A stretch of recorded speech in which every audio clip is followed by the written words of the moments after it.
사랑하는 자들아, 내가 이제 이 둘째 편지를 너희에게 쓰노니 이 두 편지로 너희의 진실한 마음을 일깨워 생각나게 하여 곧 거룩한 선지자들이 예언한 말씀과 주 대신 구주께서 너희의 사도들로 말미암아 명하신 것을 기억하게 하려 하노라. 먼저 이것을 알지니 말세에 조롱하는 자들이 와서 자기의 정욕을 따라 행하며 조롱하여 이르되 주께서 강림하신다는 약속이 어디 있느냐? 조상들이 잔 후로부터 만물이 처음 창조될 때와 같이 그냥 있다 하니 이는 하늘이 옛적부터 있는 것과 땅이 물에서 나와 물로 성립된 것도 하나님의 말씀으로 된 것을 그들이 일부러 잊으려 함이로다. 이로 말미암아 그때의 세상은 물이 넘침으로 멸망하였으되 이제 하늘과 땅은 그 동일한 말씀으로 불사르기 위하여 보호하신 바 되어 경건하지 아니한 사람들의 심판과 멸망의 날까지 보존하여 두신 것이니라. 사랑하는 자들아, 주께는 하루가 천년 같고 천년이 하루 같다는 이 한 가지를 잊지 말라. 주의 약속은 어떤 이들이 더디다고 생각하는 것 같이 더딘 것이 아니라 오직 주께서는 너희를 대하여 오래 참으사 아무도 멸망하지 아니하고 다 회개하기에 이르기를 원하시느니라. 할렐루야. 오늘도 예배드리는 심령마다 하나님의 사랑과 은혜가 충만하시기를 축복합니다. 부모님들은 어린 자녀가 학교에 갈 때 준비물을 잊지 않고 챙겨가도록 신경을 씁니다. 믿음 생활에서도 잊지 않고 기억해야 할 것들이 있습니다. 특별히 오늘 본문은 마지막 시대를 살고 있는 성도들이 무엇을 기억하며 어떻게 살아가야 할지를 말씀해주고 계십니다. 오늘 말씀을 통해 우리가 반드시 기억해야 할 것이 무엇인지를 살펴보고 그에 합당한 믿음의 삶을 살기를 예수님의 이름으로 간절히 축원합니다. 오늘 본문 1절에 보면 베드로는 둘째 편지를 너에게 쓴다라고 말하고 있습니다. 여기에서 첫째 편지는 베드로 전서를 가리키는 것이고 둘째 편지는 바로 베드로 후서를 말하는 것입니다. 그리고 이 둘째 편지를 쓴 이유는 너희의 진실한 마음을 일깨워 생각나게 하기 위해서라고 기록하고 있습니다. 즉, 이 베드로 후서를 기록한 이유는 마지막 시대를 살고 있는 성도가 반드시 기억해야 될 중요한 내용이 있다라는 것입니다. 여러분, 그것이 바로 무엇일까요? 바로 예수님의 재림, 그리고 하나님의 마지막 심판입니다. 여러분, 오늘 말씀에서 베드로는 예수님의 재림과 심판을 심주어 이야기하고 있습니다. 왜냐하면 말씀을 조롱하는 자들이 있었기 때문입니다. 우리가 계속 살펴보고 있는 것처럼 교회 안에 거짓 교사들이 등장했습니다. 그리고 그들이 말씀을 부정하고 믿음을 무너뜨리기 시작했습니다. 특별히 그들이 주장했던 것은 예수님의 재림과 하나님의 심판이 없다는 것이었습니다. 왜냐하면 이 베드로후서가 기록된 시기는 예수님께서 승천하신 후 30년 후에 기록되었습니다. 예수님께서 승천하시고 한 세대가 지났지만 곧 오신다는 예수님이 오시지 않았습니다. 그러자 재림에 대한 의문들이 그들 안에 생겨났습니다. 예수님께서 어떤 모습으로 오실까? 그리고 왜 아직 오시지 않을까? 혹 그게 진짜인가? 이런 의문들이 그들 안에 제기가 되었던 것입니다. 그 틈을 이용해 거짓 교사들은 예수님의 재림도 없고 종말도 없고 하나님의 심판도 없다라고 주장하며 성도들의 심령을 미혹했습니다. 이로 인해 교회 안에 문제가 발생하게 되었죠. 예수님께서 다시 오시지 않고 하나님의 최후의 심판도 없으니 우리의 마음대로 육체의 정욕을 따라 살아보자라는 것입니다. 마치 이 땅이 전부인 것처럼 성도의 시선과 마음이 이 땅에만 머물게 되었습니다. 여러분, 오늘도 마찬가지입니다. 세상의 많은 사람들과 수많은 이단들이 우리들의 신앙을 방해하고 있습니다. 여러분, 사실 이런 재림, 종말, 심판 같은 단어는 우리 그리스도인에게 매우 중요한 용어입니다.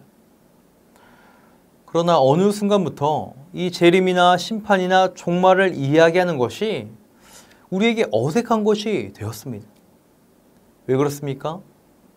많은 이단들이 이 재림과 종말을 잘못된 방향으로 선동하였기 때문입니다.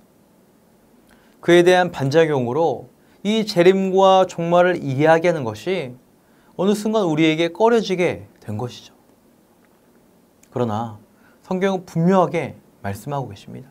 예수님은 반드시 다시 오시며 하나님의 심판이 임한다라고 말씀합니다. 그러므로 너희는 다시 오실 주님을 바라보며 성도에 합당한 삶을 살아내라 라고 공고하고 있습니다.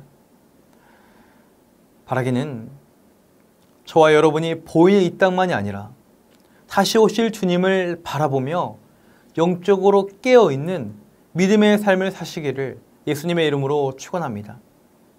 그렇다면 우리는 어떻게 해야 영적으로 깨어있는 믿음의 삶을 살아갈 수 있을까요? 바로 영원하신 하나님의 말씀의 통치를 받아야 합니다. 오늘 본문의 베드로는 중요한 근거를 가지고 거짓 교사들의 주장을 반박하고 있습니다. 그것은 바로 하나님의 말씀입니다. 그 당시 거짓 교사들은 만물이 우연히 생겼다라고 가르쳤습니다.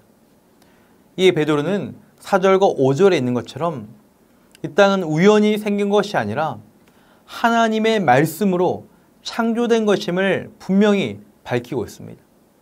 또한 거짓 교사들이 심판이 없었다라고 하지만 하나님께서는 이미 노아 시대에 물로 심판하신 것을 말씀으로 반박하고 있습니다. 나아가 하나님의 심판의 때가 되면 이제는 물이 아니라 불로 심판하실 것이며 그 마지막 심판의 날이 예정되어 있다는 것도 말씀으로 밝히고 있습니다. 마찬가지로 오늘 우리의 마음을 흔들고 미혹해하는 이 땅의 수많은 가치관과 거짓 가르침에 우리가 넘어지지 않기 위해서는 성령의 검, 곧 하나님의 말씀으로 무장해야 합니다. 만약 우리가 말씀으로 무장하지 않는다면 눈에 보이는 이 땅의 화려함과 세상의 수많은 소리에 우리의 마음을 빼앗기게 될 것입니다. 그러나 우리가 말씀 위에 굳건히 서 있다면 그 어떤 세상의 논리와 이야기가 아무리 달콤하게 합리적으로 들려도 흔들리지 않을 것입니다. 사랑하는 성도 여러분, 성경에서 하나님의 말씀을 어떻게 표현하고 있습니까? 하나님의 말씀만이 영원하다라고 이야기합니다. 저는 오늘 날짜를 보면서 벌써 오늘이 6월 중순이 된 것을 보고 시간이 참으로 빠르다라고 느끼게 되었습니다. 이제 더운 여름이 시작되었지만 우리는 이미 알고 있습니다. 곧 이 더운 여름도 지나가고 가을이 올 것이다. 그리고 해도 곧 바뀔 것이다 라고 알고 있습니다. 시대의 풍조도 빠르게 변하고 사람들도 모두 변할 것입니다. 불은 마르고 꽃도 시들 것입니다. 그러나 오직 하나님의 말씀은 영원합니다. 우리가 변해가고 흔들리는 세상 가운데 우리의 생각과 마음을 지켜내기 위해서는 결코 변치 않는 하나님의 말씀으로 우리 심령을 가득 채워 넣어야 합니다. 말씀을 반복적으로 읽고 그 말씀을 듣고 묵상하고 연구하며 말씀의 통치를 매일매일 받아야 합니다. 그 영원히 변치 않은 하나님의 말씀이 저와 여러분 안에 충만할 때 우리는 그 어떤 변해가는 환경에서도 그 어떤 세상의 가치관과 소리에서도 요동하지 않을 것입니다. 바라기는 저와 여러분의 심령을 영원히 변치 않는 하나님의 말씀으로 풍성히 채워 넣으시기를 간절히 축원합니다. 그리하여 어떤 환경에서도 흔들리지 않는 견고한 주의 자녀가 되기를 예수님의 이름으로 간절히 축원합니다. 두 번째로 우리가 기억해야 할 것은 다시 오실 예수님을 바라보며 그에 합당한 믿음의 삶을 살아가야 합니다. 여러분, 만일 예수님이 오늘 우리에게 내가 오늘 밤에 오시겠다라고 하시면 어떻게 대답하시겠습니까? 아멘, 예수님, 어서 오십시오. 예수님이 기다렸습니다. 이렇게 대답하시겠습니까? 아니면 아직 안 돼요, 예수님. 조금만 더 시간을 주십시오. 이렇게 대답하시겠습니까? 오늘 당장 예수님이 오시면 안 되는 이유가 너무나도 많지 않으십니까? 그리고 그 이유에는 이런 것들은 아닐 것 같습니다. 예수님, 제가 아직 돈을 덜 벌었습니다. 아직 좋은 집, 더 넓은 집에 안 살아봤고 아직 직장에서 승진도 남았습니다. 이런 대답은 하지 않을 것 같습니다. 하나님, 아직 하나님의 사명을 온전히 감당하지 못했습니다. 부끄러운 모습이 너무나도 많고 아직 내 안에 용서하지 못하고 회개할 것도 너무나 많아요. 또 아직 믿지 않는 나의 남편, 아내, 형제, 자매, 나의 자녀도 있습니다. 그런 주님, 조금만 더 시간을 주세요 라고 하지 않겠습니까? 그러나 여러분, 성경에서 주님은 도적처럼 임한다고 말씀합니다. 그날이 언제인지 모르지만 갑자기 임할 것이기 때문에 너희가 후회 없는 합당한 믿음의 삶을 살아가라라고 우리에게 말씀하고 계십니다. 그러므로 저와 여러분이 다시 오실 주님을 바라보며 영적으로 깨어있는 믿음의 삶을 사시기를 바랍니다. 영원한 곳에 소망을 두시며 오늘 밤에 주님이 임하셔도 부끄러울 것이 없는 하나님의 자녀로 살아가는 저와 여러분이 되시기를 예수님의 이름으로 간절히 축원합니다. 이 시간 말씀을 기억하며 함께 기도하기 원합니다.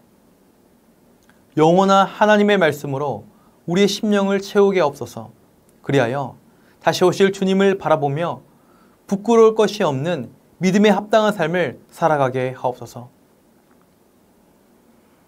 교육부 여름신앙훈련이 영적으로 잘 준비되게 하시고 섬기는 목회자와 교사들에게 하늘의 지혜와 능력을 공급하여 주옵소서.